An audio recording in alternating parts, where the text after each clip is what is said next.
Hi there. I will try to explain this Kerberos negotiation as best as I can, and I hope you can see my pointer right here. So it basically starts with the client who sends its user ID and the service it wanted to request.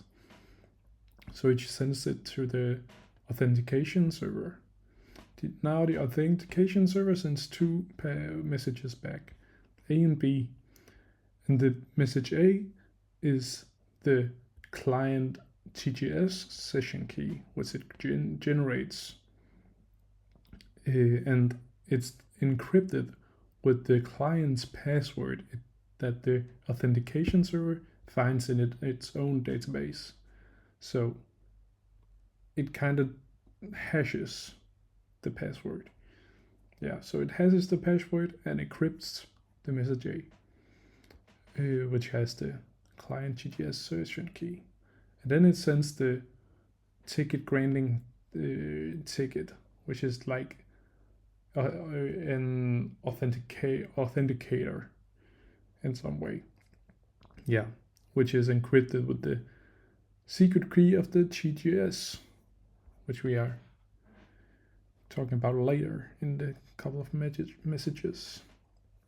So yeah, so now when the client receives message A and B, it is now able to type in its password to decrypt message A. So if the client has the right password, it can now get the client GGS session key, which is the red key right here. It cannot manipulate with the message B in any way because it's the TGS secret key. But that is no problem. That's all good and meant to be. It's just so the ticket granting server can validate the client in message C down here. So the client sends message C and D. Message C, which is where it sends the ID of the requested service, and a composed message B. So it's really the same as a message B up here, just it has the ID of the requested service. And the message D, which is also some kind of authenticator, which is the client itself and the timestamp, and encrypts it with the client TGS session key. So now the TGS got the two messages, and it's now able to decrypt the message, the message C, with the part that's encrypted with the TGS secret key, the yellow key right here, and is now able to read the client and the client TGS session key and the address and validity.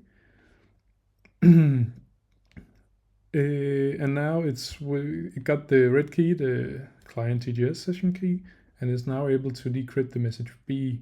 So it can now take both the clients from message C and D and compare them and validate it's all good. And if it's all good, then the TGS sends two messages back.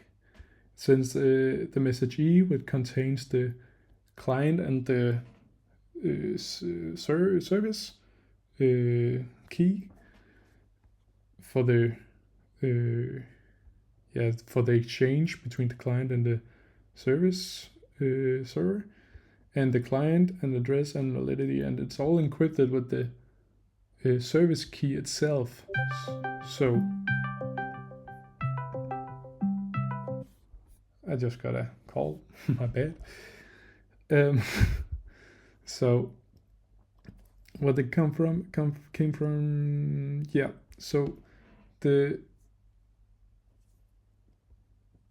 message, the TGS sends. I'm on the track now. The TGS sends back the message E, which is encrypted with the key, the service key, which each service has its own key, but so it's encrypted with the key of the service that the client requested. And then it sends back message F, which is the client session key, but it's encrypted with the TGS and client and TGS session key, which the client already have. So the client can therefore decrypt message F to get the client session key. So now the client sends back the message E and G, which the message E is the same as the message E from above. So it's just a composed message it sends back, or it sends to the service server. And then the message G, it puts in the client itself, the client, and the timestamp.